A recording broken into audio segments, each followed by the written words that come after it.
चक्रीवादळ येणार, धुवाधार पाऊस होणार, सगळीकडे महाराष्ट्रात वाट लागणार अशा बातम्या जर तुम्ही कुठे बघितल्या असतील तर घाबरून जाऊ नका, थोडा वेळ थांबा, कारण चक्रीवादळ निर्माण होणारच किंवा चक्रीवादळ येणारच आहे असं हवामान खात्यानं सांगितलेलं नाही. आणि तेच आपण या व्हिडिओतनं समजून घेणार आहोत की नेमकं मग चक्रीवादळ आहे तरी काय, ते खरंच येणार आहे का, काय होणार आहे, ह्या सगळ्या तुमच्या प्रश्नांची उत्तरं जी आहेत ती तुम्हाला या व्हिडिओमध्ये मिळणार आहेत.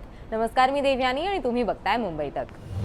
तर सगळ्यात पहिले आपल्याला हे समजून घेणं गरजेचं आहे की चक्रीवादळ जे आहे ते बंगालच्या उपसागरामधनं तयार होणार होतं. बंगालच्या उपसागरामध्ये एक कमी दाबाचा पट्टा जो आहे तो कमी दाबाचा पट्टा तयार झालेला होता आणि ज्या वेळेला कमी दाबाचा पट्टा तयार होतो तो तीव्र होतो त्यानंतर चक्रीवादळ तयार होऊ शकतं किंवा चक्रीवादळाची निर्मिती जी आहे ती त्यातनं होते. आणि त्यानंतर मग जे कोस्टल एरिया असतात, जे समुद्रकिनारी जी गावं असतात, शहरं असतात, त्यांना त्याचं नुकसान होऊ शकतं. त्याच्यातनं अर्थात घरं असतात, शेती असेल, या सगळ्याचं नुकसान होऊ शकतं. पण यावेळेला शक्तीवादळ येणार आहे किंवा शक्ती चक्रीवादळ जे आहे त्याची निर्मिती होणारच आहे असं हवामान खात्यानं सांगितलेलं नाही. त्यांनी सुद्धा हे सांगितलेलं आहे की इतक्यात घाबरून जाऊ नका, कारण एक ज्याला आपण सर्क्युलेशन म्हणतो, म्हणजे अप्पर सायक्लॉनिक सर्क्युलेशन ज्याला म्हणतात, त्याच्यामध्ये आणि चक्रीवादळामध्ये प्रचंड फरक असतो. तर त्यांनी काय सांगितलेलं आहे ते आपण बघूयात. सुरुवातीला असं सांगण्यात येत होतं की बंगालच्या उपसागरामध्ये जो कमी दाबाचा पट्टा तयार झालेला आहे त्या कमी दाबाच्या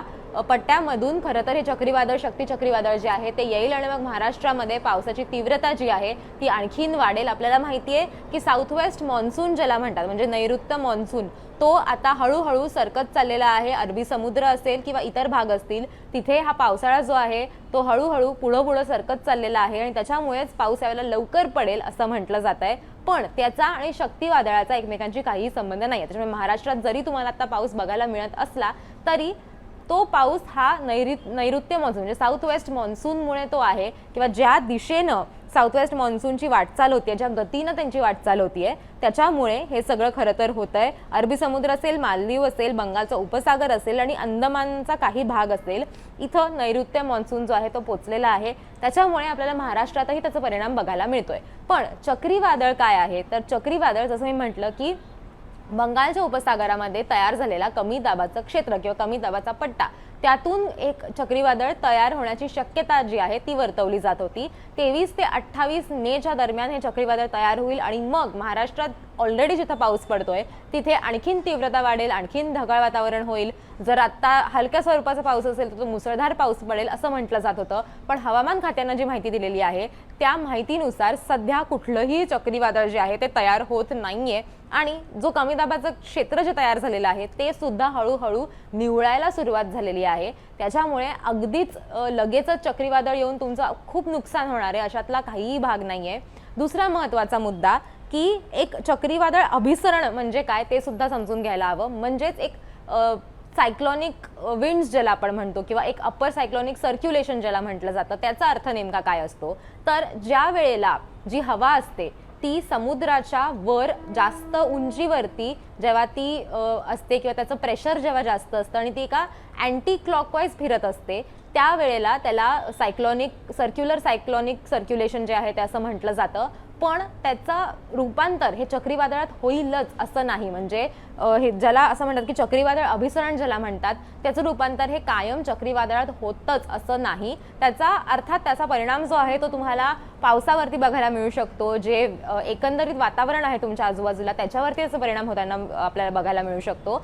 पण त्याचं रूपांतर चक्रीवादळात होतच असं नाही. त्याच्यामुळे लोक जे घाबरून गेलेले आहेत ते तुम्ही घाबरून जाऊ नये असंच कुठेतरी हवामान खात्यानं सुद्धा सांगितलेलं आहे. त्याच्यामुळे या दोन महत्त्वाच्या गोष्टी आहेत ज्या लक्षात घेणं अत्यंत महत्त्वाचं आहे की चक्रीवादळ अभिसरण म्हणजे काय, तर जास्त उंचीवरती हवेचं अभिसरण होणं, म्हणजे एका सर्क्युलर दिशेनं ही हवा जी आहे ती फिरत असते, त्याचा वेग वाढत असतो, पण ते अँटी क्लॉकवाईज असतं, त्याचा आपल्या वातावरणावरती परिणाम होतो. आता जर पाऊस पडत असेल तर कदाचित त्याचं तीव्रता जी आहे ती वाढेल, पण त्याच्यामुळे वादळ येईल किंवा चक्रीवादळ जे आहे ते निर्माण होईल असा कुठलाही भाग याच्यामध्ये नाही.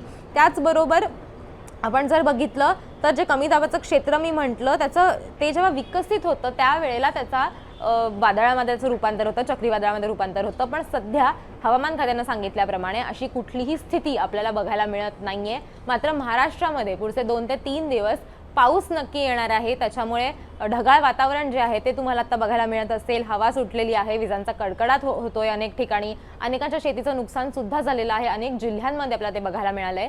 पण त्याचा अर्थ असा नाही की चक्रीवादळ येणार आहे. त्याचा अर्थ फक्त इतकाच आहे की नैऋत्य मान्सून जे आहे ते आता हळूहळू समोर सरकतंय. ते केरळ, महाराष्ट्र इकडे यावेळेला लवकर पाऊस येणार आहे असा अंदाज जो आहे तो हवामान खात्याकडनं बांधण्यात आलेला आहे. पण त्याचा तितकाच अर्थ आहे लगेच चक्रीवादळ येणार आणि मग आपलं खूप नुकसान होईल असं जर तुम्हाला वाटत असेल तर तसं काहीही होणार नाहीये असं हवामान खात्याने सांगितलेलं आहे. अनेक इतर जे हवामानाचे अंदाज सांगणारे जे तज्ज्ञ आहेत त्यांचे सगळ्यांचे वेगवेगळे अंदाज आहेत. पण ऑफिशियली जर आपण बघितलं तर हवामान खात्याचं अपडेट जर आपण बघितलं तर त्याच्यामध्ये चक्रीवादळाची निर्मिती होईलच किंवा चक्रीवादळ येईलच असं काहीही नाही. आणि त्यांनी हे सुद्धा सांगितलेलं आहे की आता जो पाऊस पडतोय त्याच्यामध्ये सुद्धा तुम्ही काळजी घेणं गरजेचं आहे.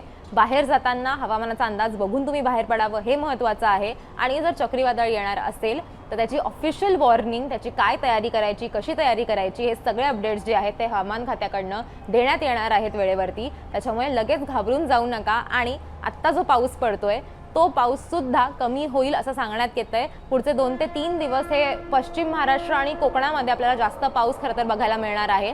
पण तुम्ही सुद्धा सतर्क राहणं, तुमच्या जिल्ह्यामध्ये सुद्धा जर अलर्ट असेल तर तो अलर्ट बघूनच तुम्ही बाहेर पडावं असं हवामान खात्याकडनं सांगण्यात आलेलं आहे. तुम्हाला तुमच्या जिल्ह्यात कुठला अलर्ट आहे हे बघायचं असेल तर मुंबई तकच्या यूट्यूब पेजवरती तुम्हाला वेदर रिपोर्ट नावाचा व्हिडिओ जो आहे तो सुद्धा बघायला मिळेल. त्यात तुमच्या जिल्ह्यामध्ये पुढचे 2 ते 3 दिवस काय परिस्थिती आहे याचा सुद्धा तुम्हाला अंदाज बघता येईल. पण चक्रीवादळाची जर तुम्ही काळजी करत असाल तर चक्रीवादळ हे तयार होईलच याची कुठलीही खात्री सध्या नाही, त्याच्यामुळे घाबरून जायची गरज नाहीये.